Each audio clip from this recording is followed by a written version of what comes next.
Hello and welcome to another LINCOS AstroMovie review. Today we'll be examining the 1985 cult teen classic, The Breakfast Club. If you're old enough, you may remember how this John Hughes movie caught the imagination of teenagers anywhere. The Breakfast Club were a group of 5 mismatched Chicago teenagers that met one Saturday morning in detention. Each of the characters in the film embodies a stereotype that high school students anywhere in the U.S. in the 1980s could relate to. And it may be that these particular stereotypes, if they are closer to archetypes, may actually still be relatable today. However, this film is also a great exercise for beginners in astrology because it illustrates not only the planetary archetypes that correlate with these characters, but more importantly, it drives home the dangers of stereotyping and reducing people to simplified typology. As the 5 students of Shermer High School begin to explore who they are, they discover, even to themselves, that they're actually more complex than just the labels that they've been given.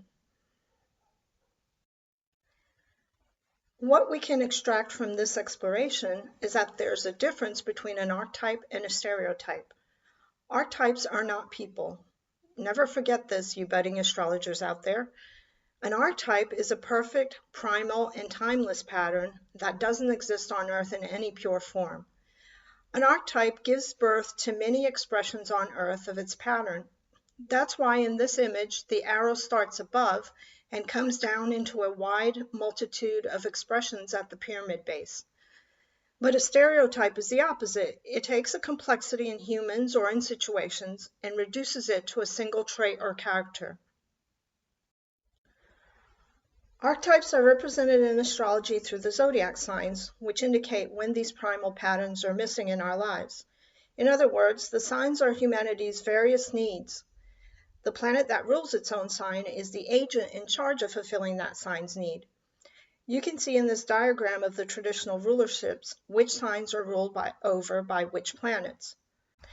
The other cool thing about The Breakfast Club is that the theme of the movie as a whole is itself addressing an archetypal need. This is the Leo need for identity. The film is about the students' process of exploring that solar need. It's especially clear at the end of the film when the students are instructed by the vice principal, Vernon, to write an essay explaining who they think they are. It's interesting to me that John Hughes' script doesn't ask them to explain who they are, but rather who they think they are. It's an important distinction because identity is not something that's just given to us. It's something we create through lived experiences and the interpretation of those experiences throughout our life. Since everyone is an amalgamation of different archetypes, it makes sense that the students don't reply with individual essays. They come up with a collective essay written and read by Brian, who speaks at the end for all of them. The question of identity formation, as well as the way in which we seek validation from others, is the function that the sun serves within the psyche. In psychological astrology, it's also understood that the needs of the sun are most strongly felt during adolescence when we're discovering who we are and assessing the ways in which people recognize and validate who we are. Each of the students is fulfilling this need by examining the specific archetypal zodiac sign to which they've attached some significance and identified with. The actor Emilio Estevez plays Andrew Clark, the jock in the group. He's in detention because he physically assaulted a nerdy, less popular kid. There's a great scene of character building when we see what each student brings with them for lunch. Through their lunches, we get a glimpse into the priorities of their family life. It's these influences at home that tell us something about the direction that is shaping each of their self-images. Andrew brings a huge lunch bag with almost a whole pantry in it. His lunch is meant to build strength for the wrestling athlete that he's expected to be. Mars, planet of war and strength, is clearly in overdrive in this character. He identifies with this archetype because he's valued for his strength, his ability to defend, and to dominate his opponents. He's actually the only character in the movie who defends all of the others at some point in the story. But he also believes that it's important to cultivate a competitive edge and physical dominance over others. Coach thinks I'm a winner. So does my old man. I'm not a winner because I want to be one. I'm a winner because I got strength and speed, kind of like a racehorse. This need to gain physical dominance over one's body belongs to the zodiacal sign Aries, which Mars rules over. Aries is the first sign in the zodiac, so it designates any newly born entity, such as a baby or young child. It's in these early formative years of life that we must all conquer the physical challenges of being in our body and in the world for the first time. But the Aries need is only the first among many that we'll encounter. So where does Andrew learn that this particular need for physical control is something to be valued and cultivated above all others? From his father, who we see at the beginning of the film telling him that he's got to be number one and that he, quote, won't tolerate any losers in the family. Not surprising, Andrew's dad doesn't think there's anything wrong with what his son did to get into detention. His only crime was getting caught. So, of course, when Andrew is challenged by Bender, he becomes angry. And he says, "If I lose my temper, you're totaled, man." Andrew embraces Mars as his identity, so therefore everyone else sees him that way too. But as the movie makes clear, all of the kids are actually responding to archetypal demands that they are experiencing through their home life. John Bender, played by the awesome Judd Nelson, is the outcast criminal type who actually becomes the trigger for much of the internal transformation that occurs within the students that Saturday. In the lunch scene, Bender distracts from the fact that he has no lunch by making fun of what everyone else has brought. What's that? Sushi. Sushi? You won't accept a guy's tongue in your mouth and you're gonna eat that? Can I eat? We can surmise from the fact that he has no lunch and from the fact that he finds the whole family caretaking ritual something to ridicule that Bender is probably abused at home. In fact, he later makes that clear himself. No good goddamn freeloading son of a bitch, retarded, big mouth, know-it-all asshole jerk. Astrologically, he's most likely the best embodiment of the Plutonian archetype. Pluto is a chthonic underworld deity, which means he occupies the shadows and represents the darkest aspects of ourselves that we most want to bury. As an archetype, Pluto's superpower is to unearth our ugliest and most repressed truths so that we can transform them, often in the most unrelenting way possible. In the same manner, Bender lives in the shadows of society. He's the troublemaker that the rest of the school, including the principal or vice principal, believes to be a criminal. The deity Pluto possesses a helmet that renders him invisible. So too, Bender has a lot of issues that he doesn't like to disclose, preferring instead to point a judgmental finger at everyone else. And true to the intensity of Pluto, Bender spouts out some of the most hurtful one-liners of the movie. He says to Claire, "Oh, are you medically frigid or is it psychological?" Bender knows that sex is probably a sensitive topic to Claire because she's the most preoccupied with her appearance and popularity. Next, we come to the stereotype nerd Brian Johnson, portrayed iconically by a very young Anthony Michael Hall. His character best embodies the Mercury archetype, both in his rulership of Virgo as well as of Gemini. Gemini represents the need for learning and communication. Brian is, of course, the most curious and inquisitive of the bunch. We're told he belongs to the math club, the Latin club, and the physics club. He's also the only one elected by the group to write the essay that they're given as a detention assignment. Virgo represents the need for improvement and secretly believes in perfection, although they may never cop to that. Because of this, Virgo also fears mistakes, so they tend not to rock the boat. Likewise, Brian is timid and clings to the rules that offer security. He says, there's not supposed to be any monkey business. We also see his home life influences reflected in the contents of his lunch, which Bender sarcastically makes fun of. He says, "It's the perfect representation of all the major food groups," asking him if it was packed by Mr. Rogers. And for all of you younger folks, Mr. Rogers was a fatherly character in a famous 1980s children's series called Mr. Rogers' Neighborhood. He was known for his mild-mannered honesty and integrity and for teaching children children to the correct way to deal with problems. Bender ridicules Brian's lunch because it reflects a caring home environment that is a far cry from his own. But we can also get a very clever clue about Brian's home life from the license plate on his mother's car that we see when he's dropped off at the school. Ally Sheedy plays the weirdo Allison Reynolds, who's considered the basket case of the group. She clearly embraces her strangeness because it gets her the attention she desperately craves. Like all of the characters, she uses her particular archetype as a way of getting validation from others. So what astrologically is her particular archetype? Well, it depends whether you're a modern or traditional astrologer. Allison is not so much an outcast like Bender, but an outlier. She isolates herself, dresses in oversized black clothes, covers her face with her hair, wears heavy black eyeliner, and lurks quietly in the background as if she doesn't exist. For lunch, she drizzles and layers pixie sticks, Captain Crunch cereal, and candy bars between 2 slices of bread, and then eats it.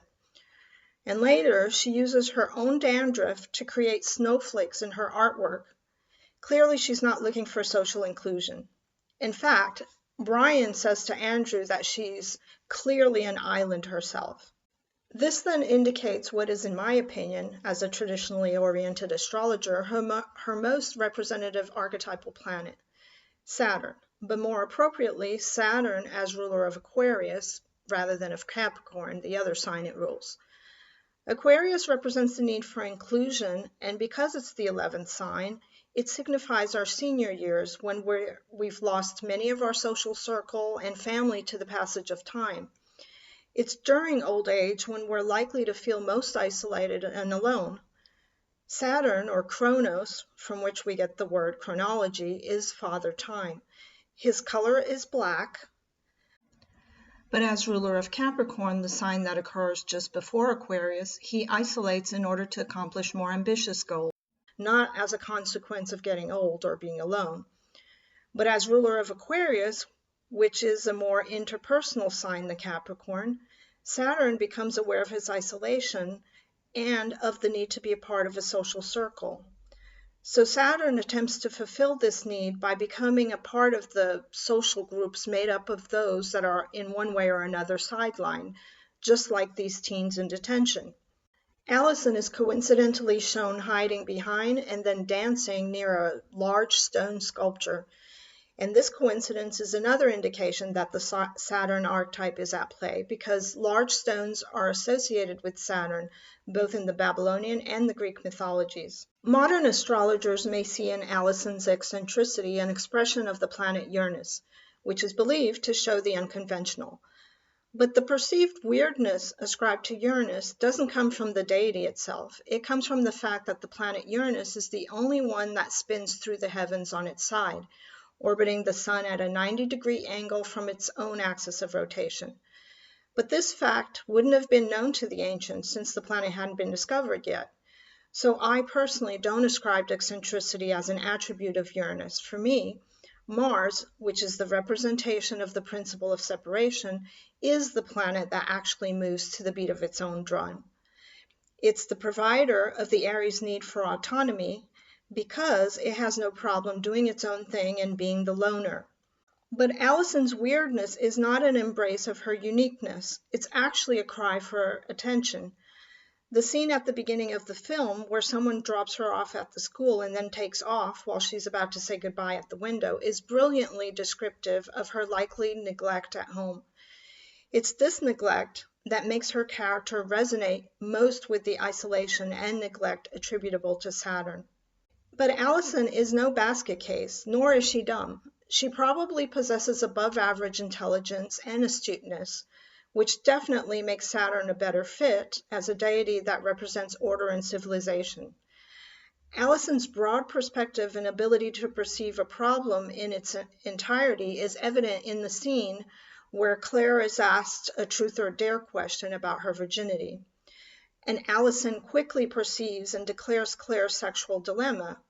She says, well, if you say you haven't, you're a prude. If you say you have, you're a slut. It's a trap.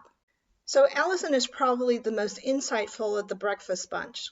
And of the five, Allison is the only one whom Bender not only refrains from hurting with his cruel comments, but actually shows recognition to by throwing her a can of Coke at lunchtime. He probably recognizes in her situation the same neglectful home life that he himself has experienced. This then brings us to Claire Standish, the princess, played by Miss Pretty in Pink herself, Molly Ringwald. Wearing designer clothes and shoes, she, of course, embodies the planet Venus. Here again we have the character portraying aspects of both signs ruled by this planet, the money-oriented Taurus and the relationship-concerned Libra. Claire is stereotyped as the superficial, pretty rich girl who cares only about appearances, her expensive clothing, and belonging to the in crowd. Like the planet Venus, her sexuality also seems to be a focal point for the others. Venus's need to beautify is also represented in Claire's actions when she gives her new friend Allison the makeover she never asked for. But what's most significant to the theme of the film is that Claire, like the others, expresses frustration about being typecast into an identity that she didn't sign up for. She says while high on Bender's weed, "Do you know how popular I am? I'm so popular. Everybody loves me so much at this school. Do you have any idea how completely gross that is?" These kids are playing the roles that have been programmed into them by their environment, but they're smart enough to recognize that they're more than those roles. And this is a valuable lesson for most astrologers to learn. We are more than our charts. Our charts reflect an astronomical situation in the sky at the moment of our birth. This astrological circumstance expresses in our youth, and we get marked by it. But those experiences are not who we are. But they will imprint upon us certain values that will make us think that's who we need to become.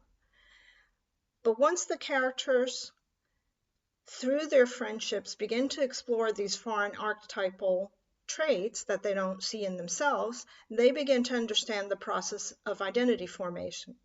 An attraction also forms between the female characters and two of the male characters. Even in the couplings, there are astrological affinities to note. While Claire and Bender are arguing, we feel their sexual tension. It's no surprise that Claire makes a move on Bender in the closet where he's hiding, which, by the way, is very apropos since Hades, which is the Greek Pluto, has the power of invisibility. But it's unexpected astrological match because the two deities they represent, Aphrodite and Hades, are indeed married to each other in the Greek mythology. There's a causal connection between the principle of union, which is shown by Aphrodite, and of intense personal transformation, which is shown by Pluto. Anyone who's ever been in a long-term relationship can attest to that. Andrew and Allison also become coupled at the end of the film.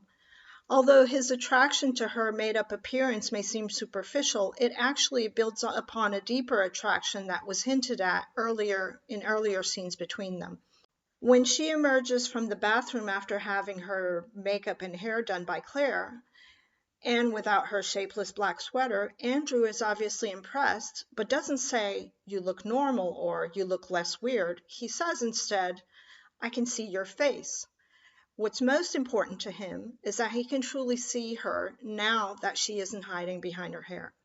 This coupling depicts an astrological affinity between Mars and Saturn that is pertinent to the film. In traditional astrology, Mars and Saturn are often paired as the two malefics. In the film, both Andrew and Allison embody reasons for creating distance from others. In that way, they're similar. Allison by isolating socially, and Andrew by acting like a bully. Both planets represent different ways in which social detachment occurs. Mars signifies the principle of separation, which is why he is responsible for securing autonomy for the sign of Aries. But in the need of Scorpio, which is the need to purge, he's also responsible for securing and eradicating what's toxic and unsustainable in our lives. Confronting toxicity is certainly something Andrew is capable of doing since he confronts Allison's own toxic behavior and gets her to open up. Saturn, as we've mentioned, isolates socially, so there's an affinity and detachment for these two. Lastly, Brian is left uncoupled at the end of the film. This is in keeping with Mercury, as the Greek Hermes, since he's considered sexually androgynous or hermaphrodite. The word hermaphrodite is rooted in the name Hermes because he's able to bridge all dualities, including gender. This makes him a capable psychopomp, which is a deity that can travel freely between the underworld and the world of man. Single Brian is also a good representation of Mercury as ruler of Virgo, the Virgin, since he's the only one who remains romantically untouched at the end of the film. Excuse me for being a virgin, I'm sorry. The Breakfast Club may be somewhat dated as a film that speaks directly to current teen culture, but as a story of archetypes and identity formation, it remains quite relevant to our time. Archetypes are aspects of reality that are timeless, and although how we express them changes over the decades, the fact that we have to deal with them in the shaping of our identity will always remain true. In that respect, our need for strength, independence, relationship, knowledge, and healing will always remain integral aspects of our identity formation. As astrologers, we also need to understand that these are not stereotypes that make up our personality. These are, in fact, archetypal pursuits of humanity. If you enjoyed this video, please leave a like and subscribe. Let us know in the comments if you have a favorite movie that you think might be interesting to examine astrologically.